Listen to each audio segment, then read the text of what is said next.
പുറത്ത് നല്ല മഴയായിരുന്നു കേട്ടോ. നല്ല തകർത്ത് പെയ്യണ മഴയായിരുന്നു. കർക്കിടക മാസത്തിൽ ഇത്രയും കഴിഞ്ഞ വർഷമൊന്നും ഇത്ര മഴ ഉണ്ടായിരുന്നില്ല. ഇപ്രാവശ്യം ഭയങ്കര മഴയാണ്. നല്ല തണുപ്പുള്ള ഒരു കാലാവസ്ഥയാണ് കേട്ടോ. അപ്പം ഞാൻ ഉച്ചയൂണിനുള്ള കറികളൊക്കെ റെഡിയൊക്കെ ആയിരുന്നു. ഇന്ന് ഞായറാഴ്ചയല്ലേ. മോരുകറിയാണ് ഉണ്ടാക്കണത്. ഒരു കഷ്ണം കുമ്പളങ്ങയും കൊണ്ടാണ് മോരുകറി ഉണ്ടാക്കണത്. കുമ്പളങ്ങ ചെറിയ ചെറിയ കഷ്ണങ്ങളാക്കി അതിൽ പച്ചമുളകാണ് കേട്ടോ കീറിയിടുന്നത്. മഞ്ഞൾപ്പൊടി, ആവശ്യത്തിന് മഞ്ഞൾപ്പൊടിയും ഉപ്പുമൊക്കെ ചേർത്ത് വേവിച്ചെടുത്തു. പിന്നെ തേങ്ങ ജീരകം അരച്ചതും കൂടെ ചേർത്ത് ഉലുവപ്പൊടിയും ചേർക്കുന്നുണ്ട്.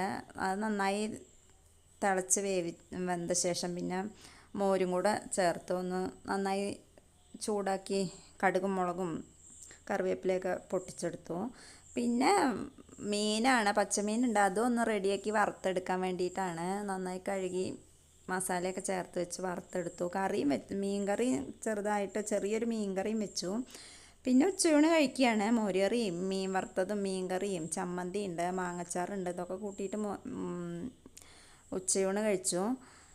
അപ്പം അതൊക്കെ കഴിഞ്ഞിട്ട് പിന്നെ കഴിച്ച് കഴിഞ്ഞിട്ടാണ് ചന്ദന ഹോസ്റ്റലിലേക്ക് ഇന്ന് ലീവല്ലേ. അപ്പം അവളെ ഒന്ന് വീഡിയോ കോൾ ചെയ്തു. അവൾ ഭക്ഷണം കഴിച്ചു ഇരിക്കുകയായിരുന്നു.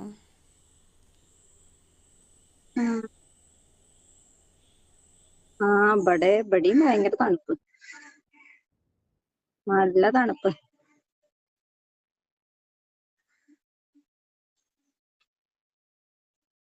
അട്ടപ്പാടിയിലെ പോലെ ഇതൊക്കെ കഴിഞ്ഞിട്ട് ഒരു 4 മണിയൊക്കെ ആയപ്പോഴാണ് വീടിൻ്റെ അടുത്തുള്ള കനാലിൽ ചെറിയ ചെറിയ മീനുകളുണ്ട് നിറയെ.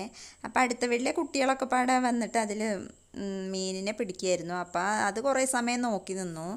അപ്പം ഇന്നത്തെ വീഡിയോ ഇത്രയൊക്കെ ഉള്ളൂ. വീഡിയോ ഇഷ്ടപ്പെട്ട സപ്പോർട്ട് ചെയ്യണേ.